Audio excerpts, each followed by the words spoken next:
好多嘉晏區粉絲、亞洲人或者華人嚟到多倫多就係聽到兩句：多倫多有幾熱鬧，有幾方便，仲有咧就係萬錦市環河最多噶啦，學校係最好。咁好自然你就覺得，只要近翻市中心或者同近翻親戚嘅華人嗰邊居住咧，就一定安全，一定適合家庭。不過呢13年，我喺多倫多同 GTA 咧幫咗好多新移民或者喺呢度住咗好耐嘅朋友揾屋，越睇越覺得品笨嘅，唔一定係平嗰啲區，亦都唔係我新聞見到嘅壞區，而同你想象中嗰啲係差天共地。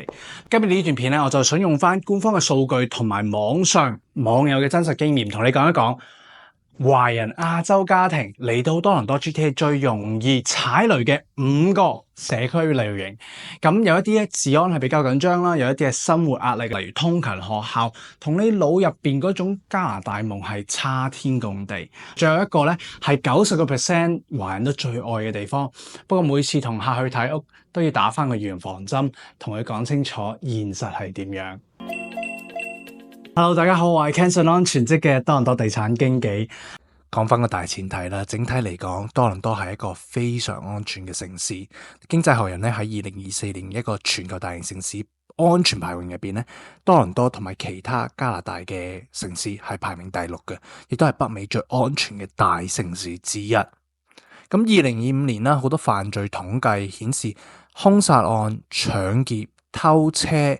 比前幾年咧係明顯下降噶啦，好似2025年嘅兇殺案咁樣啦，比起2024年已經少咗接近一半。而家個 Toronto Safety Index 大概喺56左右，咁喺全世界都係一個偏安全嘅城市。好矛盾嘅，同一時間調查亦都發現，7成嘅 GTA 居民覺得犯罪率係上升得好緊要。Even though警局嘅數據係話到俾我哋聽，整體嘅犯罪下降。咁我都有自己嘅一樣嘅感覺，唔係路上突然間變得特別危險，而係社交媒體、新聞、WhatsApp 家庭群組，每日抌嚟抌去嗰種影片、故事、Instagram Reels 睇到嗰啲嘅故事，會俾你哋感覺到成個城市都係充滿危險。呢種感覺對於啱啱嚟到加拿大亞洲華人嘅家庭影響超大。我成日同客或者嘉晏區嘅朋友咧喺街嗰度睇屋嘅表情就已經知道啦。有啲地方佢哋表面就話 OK， 但係神情咧係好緊張嘅。有啲地方佢哋雖然話呢度好貴，不過成個人係放鬆嘅。咁所以今段片咧我就唔係講數字，我係唔係講排名，而係想用呢13年嚟同客去睇屋嘅真實感受嚟同你講，邊一啲社區對於新移民嚟講，可能係心理上同埋生活上嘅地雷啦。千祈唔好睇完呢段片之後就話成個區都，因為你真正走入去買屋嘅階段嘅時候咧，一定係要睇數據，實地走一圈，最好咧同翻相熟嘅經紀啦去傾一傾，睇下嗰度係咪真係適合你。咁如果你住喺 Sherbourne 嘅 Dundas 呢度附近咧 ，Moose Park 周圍現實都可以係另一種風景嚟嘅。網上亦都好多唔同多倫多版嘅版友啦，都提到 Sherbourne Park 同埋 Dundas 一帶咧，沿住 Queen Street 同埋幾個 block 街上嘅遊民毒品嘅問題咧，都比較聚集嘅。咁所以公共秩序喺呢度附近都比較混亂。咁係一啲犯罪分析亦都講 ，Moose Park 都係列明咗全市暴力罪犯搶劫嘅數量係社區最高之一。咁我好記得有一次同香港啱啱嚟到嘅家庭，佢就想踏足多倫多市中心嘅。咁我哋就去睇一個租盤啦。個阿媽帶住細路仔隻手，咁走到冇耐咧，佢就話：阿 Kenson 呢一邊同我哋想象中嘅加拿大好似唔係太一樣喎。朝頭早仲 OK 嘅，不過夜晚我會感覺到有啲驚。咁嗰一刻我就有感觸，因為數字嚟睇，多倫多嘅整體嘅兇殺率、最大罪案咧，其實都下降緊。喺全世界嚟講，城市裏都係安心安全嘅。不過對於嗰個家庭嚟講咧，每一晚翻屋企嗰條路就係佢哋世界嘅全部嚟噶嘛。咁所以如果你係帶住細路仔、新移民嘅家庭，第一次嚟到多倫多就選 Downtown East 街區嘅長租咧，我會話唔係完全唔得。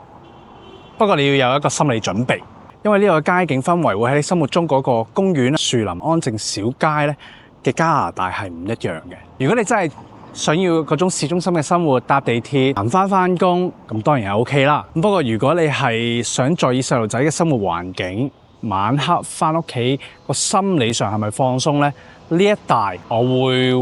講係你需要做多啲功課先再作決定嘅地區，因為唔係簽1年長租就可以解決到一個問題。第二個好多人聽過就係呢個名啦 ，Jane and Finch。如果你喺網絡打多倫多最壞嘅社區壞區，好容易都會見到 Jane and Finch 噶啦。即係網上亦都有唔同嘅留言啦，好多人都話我絕對唔會住 Yonge and Finch。好有趣嘅係呢一啲嘅討論連串入邊都有一啲當地嘅居民話佢哋就話從細就喺呢度長大，住起嚟咧比大家想象中更加安全，即係啲新聞同埋外界嗰個 thought 嗰個印象咧係好重。咁從一個客觀嘅數據嚟睇咧，其實 Jane and Finch 係一個高密度、收入中位較低嘅社區嚟嘅，有好多高樓嘅公寓啦，亦都有唔少嘅社區房屋。咁有啲報告亦都指出咧，呢一邊嘅青少年犯罪風險指數係全多倫多所有社區最高之一。咁另外針對翻犯罪分佈，可能喺 Glenfield Jane Heights、Black Creek 呢啲社區咧，都係列明有槍擊事件、暴力罪犯最集中地方之一。不過咧，如果你嚟到嚟睇嘅時候咧，其實你係見到好多正常嘅家庭翻工放工，細路仔翻學。我亦都見到係好多華人喺呢度住嘅，不單止係香港或者係講廣東話啦、越南啦、菲律賓咧，都好多家庭喺呢度住宿嘅。咁有好多客咧都同阿 Ken 講噶啦，咁大間屋呢個價錢喺其他地區根本揾唔到，係咪真係恐怖呢？我嘅答案通常都係。不過如果你第一次嚟多倫多加拿大，帶住細路仔，心裏入邊亦都好在意社區個標籤、新聞嗰啲標題嘅話，你一定要知道呢一區嘅歷史數字係令到好多人唔放心嘅。亦都好多研究講過啦，長期暴露喺社區暴力環境入邊嘅新移民青少年心理健康同埋自我認同咧，一定會有影響。呢一啲嘅嘢咧，房價平咗就唔係話可以忽略。咁如果你係真係要考慮呢一區嘅，你一定要去朝頭早、晚間都自己親自走一轉，唔好淨係睇朝頭早，同翻當地嘅人傾下偈，唔好同啲網絡留言就話呢度好定係唔好啦。咁如果你問自己喺呢一度養一個小孩，我個心情係咪放鬆定係每日緊張呢？呢一個答案比其他數字都更加重要。第三個類型咧就係好多人一開始覺得好靚好平，後來發現唔太對路嘅地方，就係 Scarborough 嘅東面 Kingston Galloway、Orr Park、West Hill、Gilwood 呢一帶。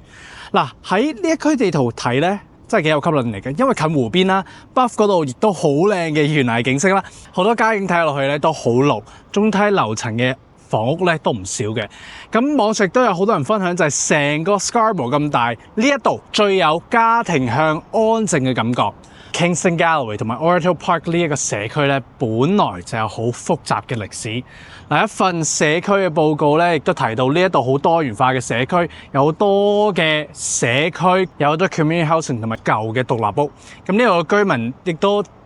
做過 interview 啦。公共交通、青少年服務、老人服務、房屋嘅品質都係好多需要改善嘅地方。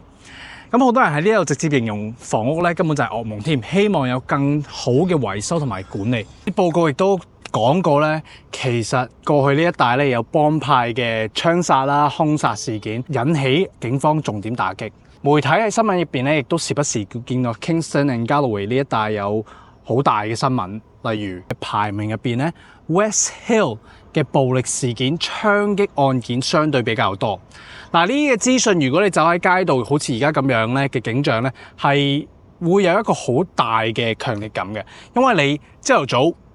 湖邊散步，你覺得呢度好靚好舒服。夜晚咧 government funding housing 咧又會覺得好繃緊，咁所以呢度嘅壓力比較大。後邊呢一度係我哋嘅家居朋友嘅朋友，佢就喺呢度買咗一個樓花，喺香港買嘅。咁一次咧帶咗香港嘅朋友喺呢一度睇屋啦，咁 Covid 嘅時候嚟，咁佢哋一直都中意 Gilwood。咁我哋喺呢度附近睇咗幾間房屋啦，風景係好靚，個 lot 好大，價錢亦都比我哋士嘉堡萬錦嗰邊平好多。不過睇完屋之後，我提議你哋唔好急落決定住，喺呢一度附近再走一轉，朝頭早走一轉，夜晚走一轉。佢哋夜晚行咗之後咧，個太太就同我講啦：我到咗而家我都好記得嗰間屋好靚。不過夜晚喺呢度巡完之後咧，真係行過每一條路都要望一望後邊有冇人，好似想打劫，即係嗰個心情上好複雜。咁嗰陣時我亦都確定咗啦，買屋咧真係唔單止係買嗰間屋嘅，係買成個生活嘅感受。咁喺 Kingston Galloway 同埋 West Hill Gilwood 呢一帶咧，對於某啲人嚟講係可以接受有 CP 值嘅選擇。不過對於啱啱嚟到嘅家庭，如果冇心理準備，唔知道呢個社區嘅歷史咧，只係睇到風景好、房價平，咁就一定瀨嘢啦。第四類型咧就係好多人都誤解咗西邊係好高級，咁好多人喺 Etobicoke 都知道啦，嗰度嘅地比較大，好多大嘅豪宅 lot，靠近湖邊，社區好靚。咁不過如果往北邊喺機場嘅附近，往工業區嗰個方向咧，你會見到個 pocket 感覺係同你腦入邊想像嗰個高級西區係差好多嘅。犯罪分析亦都提過咧 ，West Humber Clareville 呢個社區喺2024年有超過1300多宗大型嘅犯罪記錄，係全市犯罪記錄最多嘅社區之一。雖然喺2025年呢個數字係明顯下降，但係佢亦都係被視為全市犯罪指標最高嘅區域。同樣嘅，如果你係近高速公路、工業區嘅社區，亦都係點名咗呢一種類型犯罪上偏高，例如偷車、搶劫。同樣嘅，如果近一啲高速公路啊、工業區嘅社區咧，亦都被點名係某種犯罪上偏高嘅社區，例如偷車啦、搶劫啦。Reddit 上邊亦都討論過咧，近機場、工業區晚上嘅時候係比較少人嘅，咁公共社區亦都管理不佳，租客嘅 turnover 好高，整體嘅感覺咧係較 rough。咁有好多時咧，我帶啲客行嗰條街，佢啲細路條街嘅路邊玩，我哋爸爸媽咪喺度傾偈咧，成個人個肩部係放鬆嘅。咁不過去條街另一個社區，父母嘅眼神你會開始佢哋望東望西望左望右，就細路仔走咗之後咧，佢一定叫佢翻嚟。喺嗰一刻我就知道，同一個屋型喺唔同嘅社區，亦都有好適合家庭嗰個社區，或者好適合家庭嗰個街，或者壓力比較大嗰條街。所以如果你將目光就係放咗喺西邊靠機場、靠工業區周邊嘅房屋咧，我真心建議唔好淨係睇嗰間屋嘅本身嘅相，你要去到 Google Street View 拉到去 Street Level 睇翻嗰條成條街，拉長佢，將 Toronto 嘅 Crime Map 打開佢，查看你有興趣嗰幾條街嘅附近過去呢一年有咩嘅犯罪密度。最重要咧就係自己親身揸車過嚟喺呢一度兜20分鐘，感受一下自己身體嘅反應。如果你行咗之後覺得冇乜嘢喎，我好舒服喎，即係成個人 relax 啲嘅 ，OK。不過如果你走過之後，你直個心咧都唔係咁安好咧，嗰間屋有幾大，價錢有幾好，我都可以同你講，呢一筆錢唔好花喺你每日心入邊唔踏實嘅地方。第五個地雷咧就係華人超中意嘅校區 Markham、Richmond Hill、Thornhill 個心理落差。嗱，最後呢個地雷咧係好多人都覺得好意外，唔係因為治安唔好，亦都唔係犯罪數字好驚人，而係期望值同埋現實嗰個差距係好大嘅一個類型。咁幾乎每個網上我哋都睇過啦 ，GTA 家庭適合住邊咧，一定都會見到萬錦、Richmond Hill、Thornhill、Oakridge 呢一啲 Markfield 嘅位置。咁理由好一致㗎。學校嘅評分夠高，社區好，華人社區亦都係成熟，生活機能呢一度做乜都有。有華人超市、餐廳、補習班各種服務亦都好方便。但就係因為咁樣，有幾個房區嘅房價啦、競爭啦、壓力啦都好高。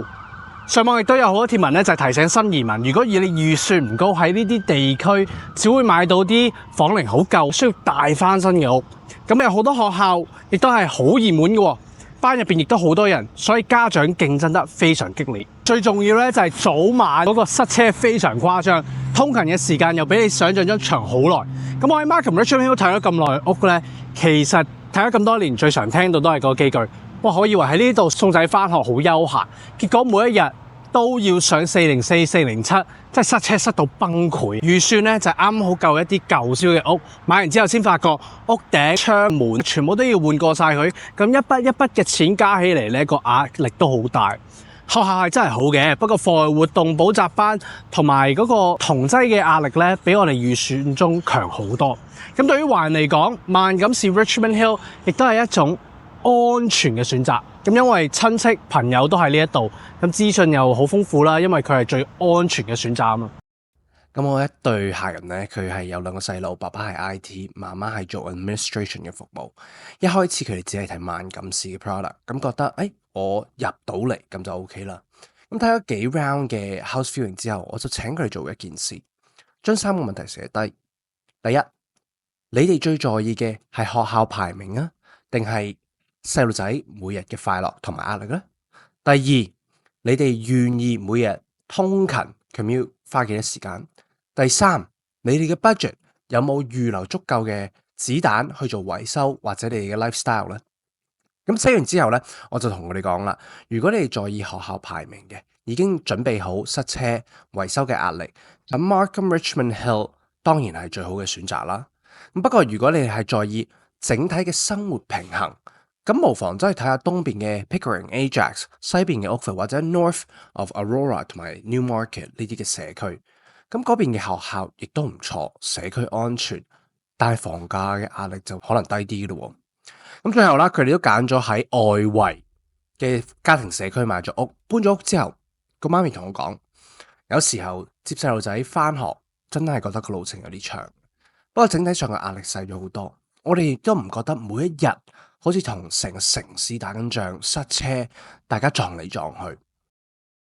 所以我就話啦，對於華人嚟講咧，萬錦市 Richmond Hill、Thornhill 呢啲地區咧，真正嘅地雷唔係犯罪，係嗰個心理嘅落差。咁你以為呢一度係100%實現到加拿大嘅夢咧？但係我可以現實啲同你講咧，呢一度嘅塞車、舊屋嘅維修、學校嘅壓力、生活成本，如果你願意承受到呢個，肯定 OK。如果你唔願意，咁就唔好因為大家都話會搬入嚟萬錦市 Richmond Hill 就跟住走。OK。講咗咁多，我都想講翻核心嘅一點。其實多倫多同 GTA 整體嚟講，相對都係安全，仲有係好多機會嘅地方。警局好多嘅分析都顯示咗㗎啦，近年嚟大型嘅犯罪指標係一直下降，兇殺案亦都係呢幾十年最低點。對每個家庭嚟講，最重要嘅唔係城市嘅平均數字，而係你每日走嗰條街得唔得到安心？你細路仔返學、放學嘅環境，俾唔俾到你安心？你打開個門行出屋嗰一步，你個人輕唔輕鬆？有好多研究都指出嘅啦，長期暴露於社區暴力嘅環境入邊，係會對新移民嘅青少年心理健康同埋未來發展造成一個影響。咁呢一啲唔係房價平可以彌補翻嚟，所以唔單止你係諗緊 Downtown East、Jane and Finch、Scarborough 嘅東邊 Rexdale， 或者係華人最中意嘅 Markham Richmond Hill， 我會提議你做呢幾件事。上 Toronto Police Public Safety Data Portal 睇下你有興趣嘅社區入邊嘅犯罪地同埋指標。朝頭早夜晚喺嗰度圈，唔單止係睇屋，睇翻成條街嘅感覺，養成睇街嘅習慣，睇車、睇人、睇公共空間、睇公園，唔單止係睇學校嘅排名或者朋友去推薦。最後問你自己同埋屋企喺呢一度生活係咪因為我真係中意，定係俾預算、俾其他人嘅意見逼到佢嚟住呢度呢？如果你真係希望有個人陪你一齊將呢啲嘅問題諗清楚，我好樂意幫你做翻一個 GTA 嘅社區感覺同埋選區嘅策略諮詢。你可以喺 WhatsApp 電話、WeChat Line 或者下邊嘅 Type Form 下邊嘅連結，預約一個30分鐘嘅線上諮詢。我會用翻數據、實地嘅經驗同埋呢13年睇咁多屋企、咁多間屋嘅故事，同你一齊揾一個唔單止係安全，係真係俾你生活得安心嘅地方。我係 Ken 信安，全職嘅多倫多地產經紀。如果你想揾我買賣同埋租 any price point，I'll love to be your guide。你喺下邊嗰度揾到阿 Ken 嘅 contact information。我哋下個禮拜繼續加港區。